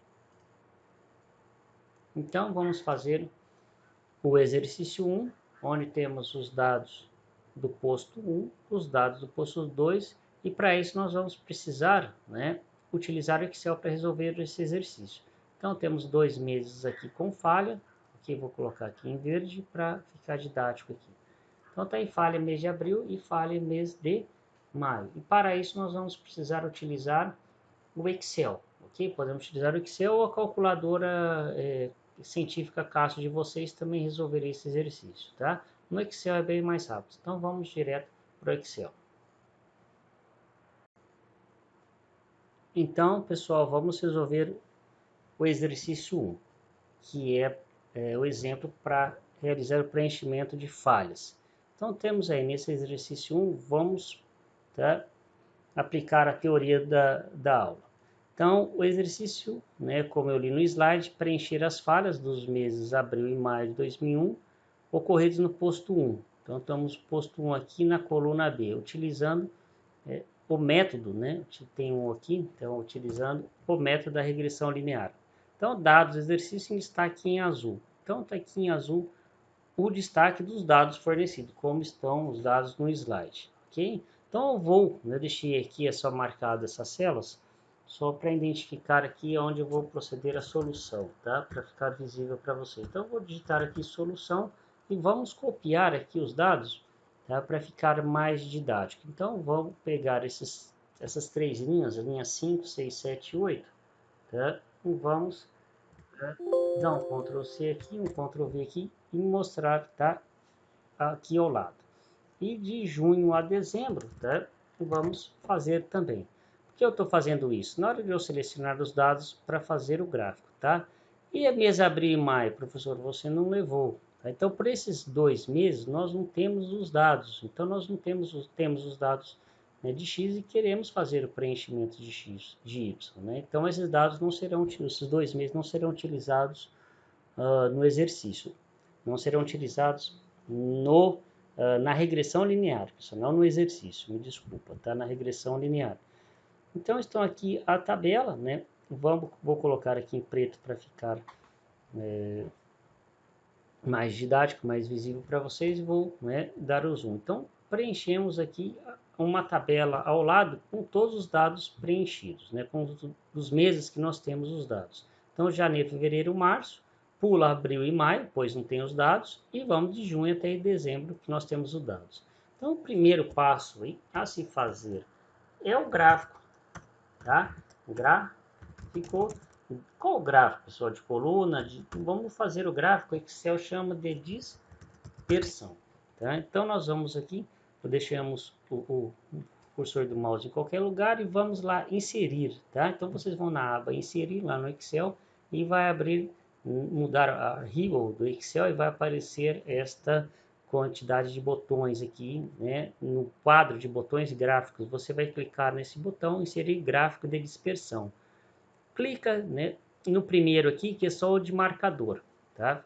Fica melhor para se fazer. Assim que clicou o gráfico de marcador, vai aparecer essa janela sem os dados, tá? Então, nós vamos fazer o seguinte, não tem dado nenhum, o que nós vamos fazer? Inserir os dados. Então, nós vamos selecionar dados, tá? Aqui, incrível que pareça, ele selecionou aqui como o mouse estava em cima deste botão aqui, ó, ele colocou aqui título, tá? Só vou apagar aqui, vou deixar fazer novamente, mas eu vou deixar o mouse, tá? Selecionado as células em branco, tá? Novamente vou lá inserir, gráfico, dispersão, o gráfico vem em branco, só para ficar, né, correto aqui. Ficou o gráfico em branco, a gente vai selecionar os dados. Vamos no botão lá em cima, selecionar dados.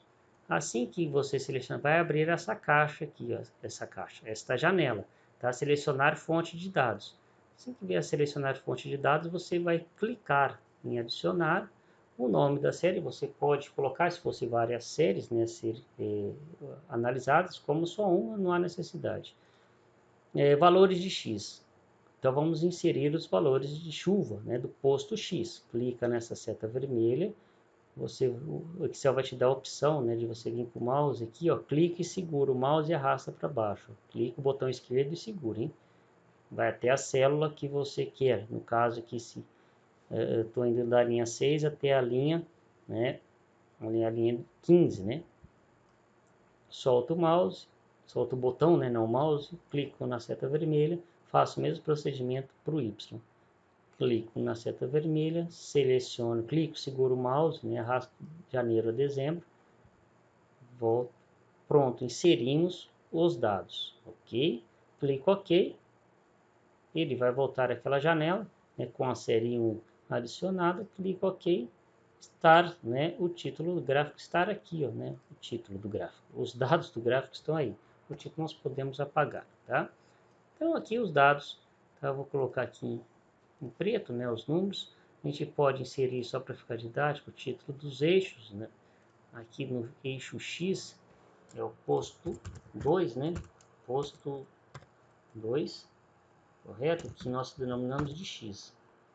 Poderia colocar o nome da cidade aqui, se vocês quiserem, tá? Daqui é só para ficar a título do exemplo do exercício. Pode ser do nome da estação meteorológica, da bacia hidrográfica, posto 1, que é o Y, certo? Então, denominando só para ficar as unidades aqui em milímetro, ok? Mas nós não vamos utilizar o gráfico, tá?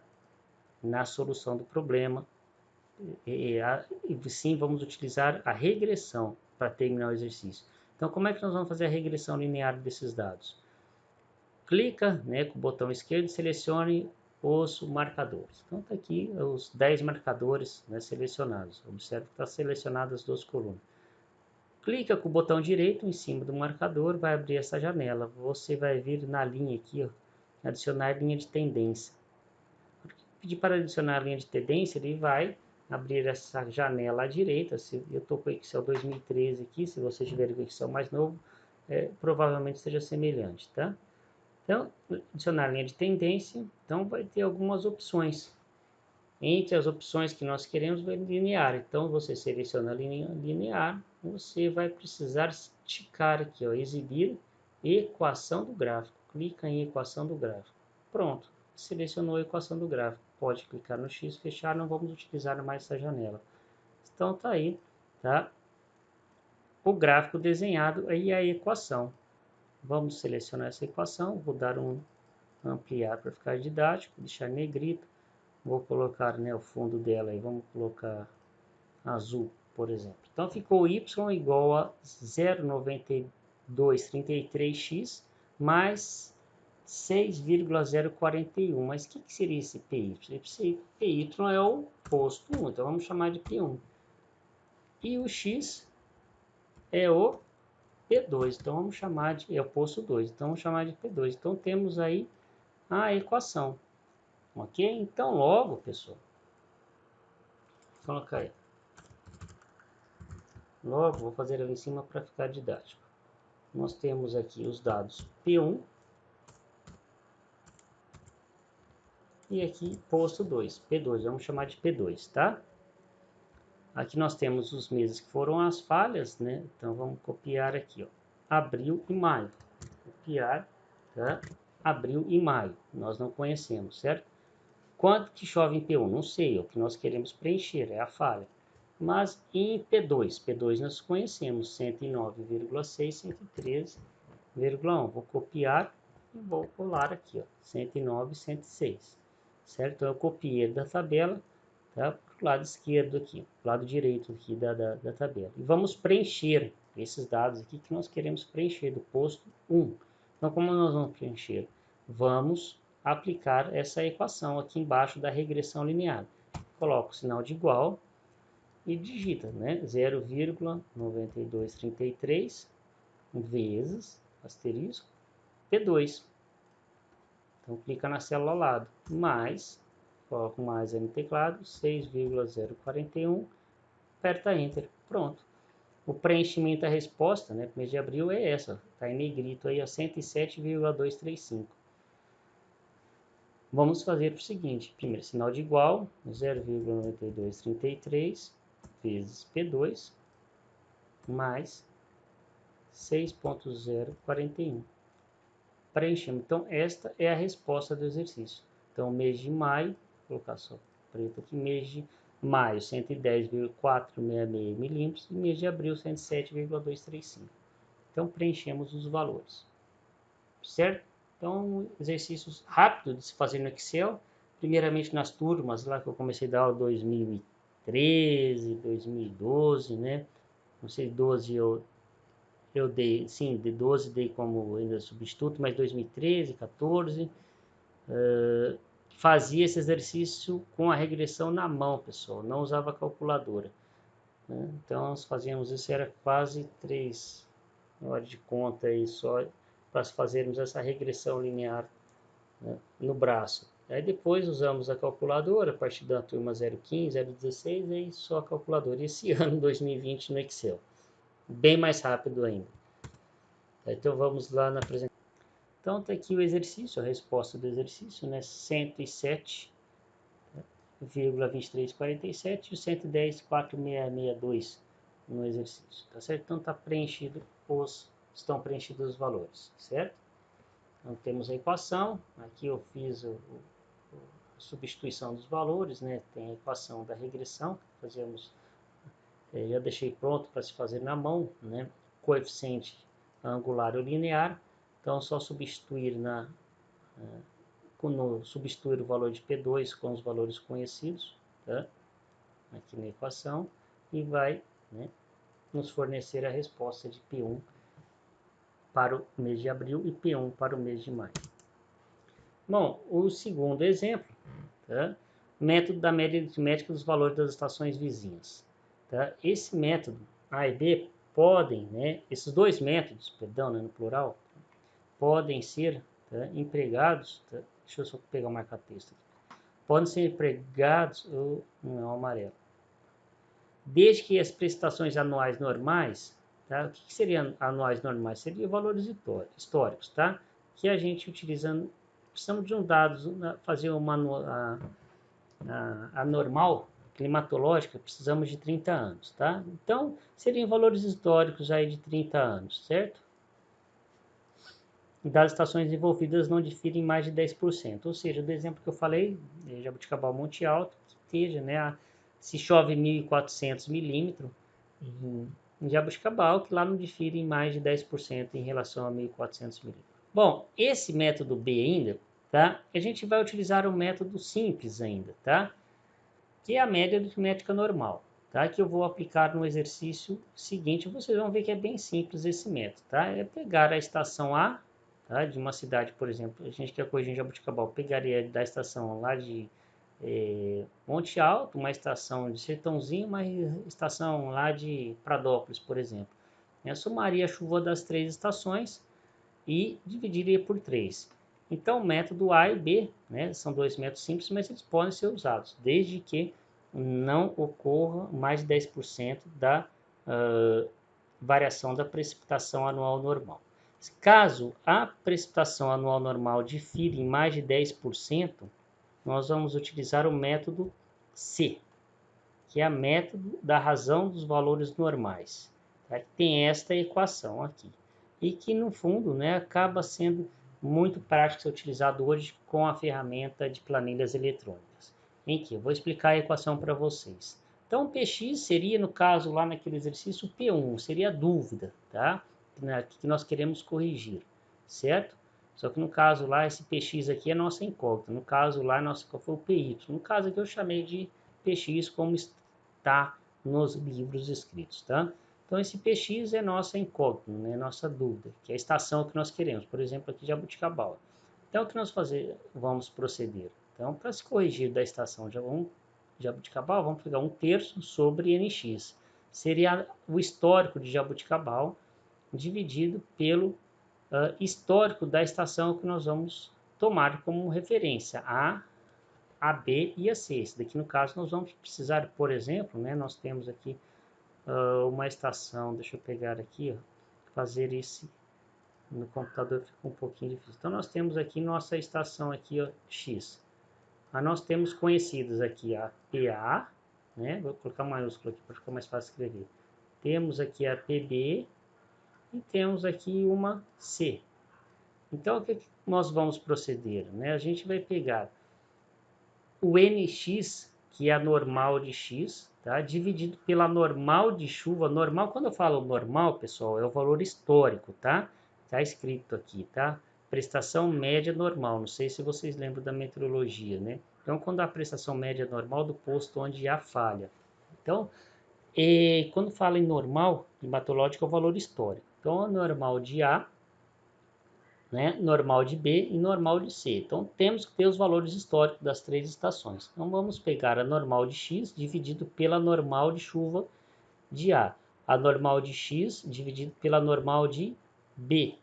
A normal de C, tá, também vai ser utilizada. Vamos pegar de X e NC. E cada razão de divisão dessas, vamos multiplicar pela precipitação daquele respectivo mês, ou ano, no caso da correção. Da precipitação da estação A, da precipitação no mês de B e da precipitação em C. Por exemplo, lá em abril, nós vamos pegar a precipitação de abril da estação de A, a precipitação de abril de B e a precipitação de abril de C. Eu tenho que fazer outra conta, se fosse em maio também. Pegaríamos de maio, tá? Da estação A, da B e da C, certo? Então, vamos fazer um exemplo deste exercício, tá? Então, vamos direto ao Excel.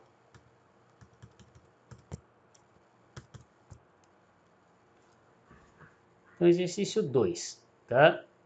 Uma estação pluviométrica X ficou inoperante durante o mês de dezembro, né, diferente do exercício 1, aqui nós estamos falando do mês de dezembro, devido a um problema no aparelho registrador.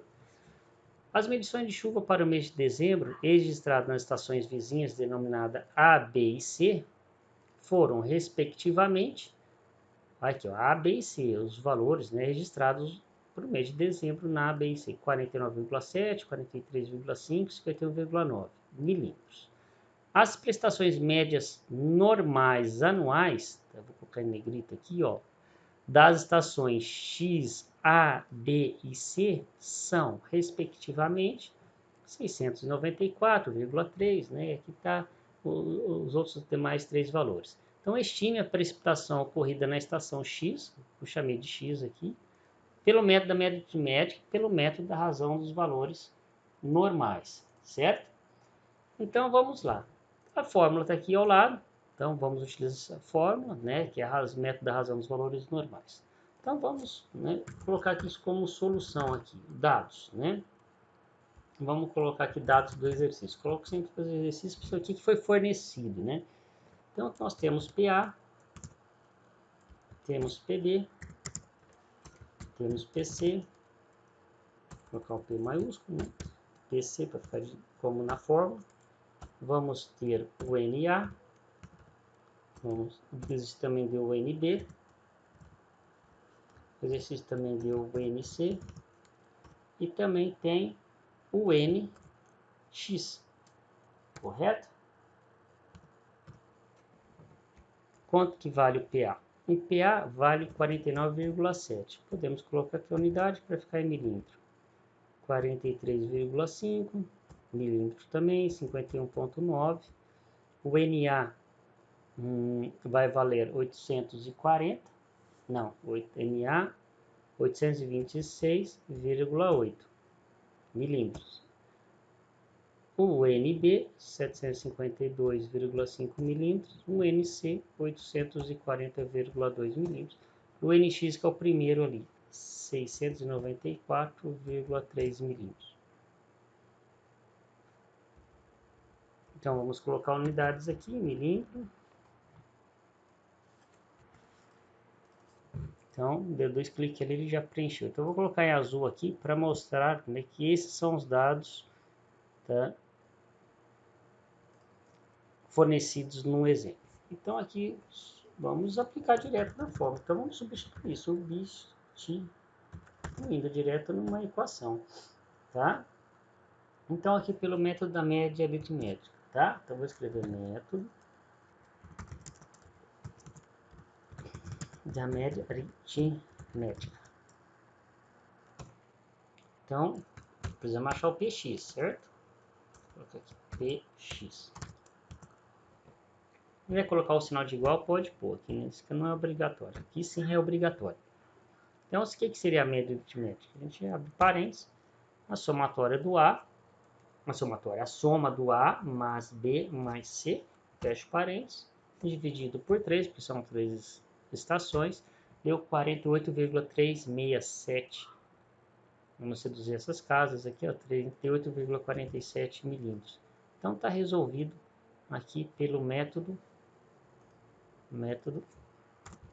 da média aritmética. Vamos substituir aqui pelo método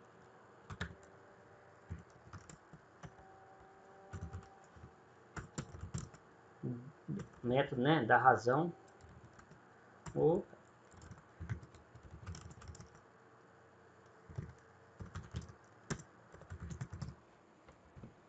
Então, faz o processo, px igual. Então, vamos escrever essa equação. Pode escrever essa equação. Então, dividido por 3, vou colocar entre parênteses, né? A primeira vezes, abro parênteses novamente. Agora pode ser direto, né? Vamos lá clicar nx, dividido por NA, é o que está escrito direto lá, simples, vezes PA, mais NX, dividido por NB, vezes PB, mais NX, dividido por NC, vezes PC. Fechamos o parênteses e damos Enter. Deu 41,58. Vamos reduzir para duas casas.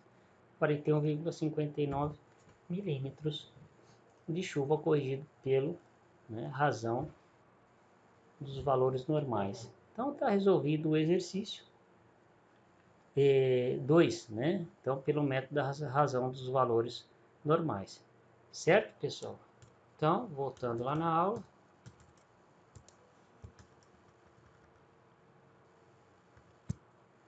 Então a aula termina por aqui.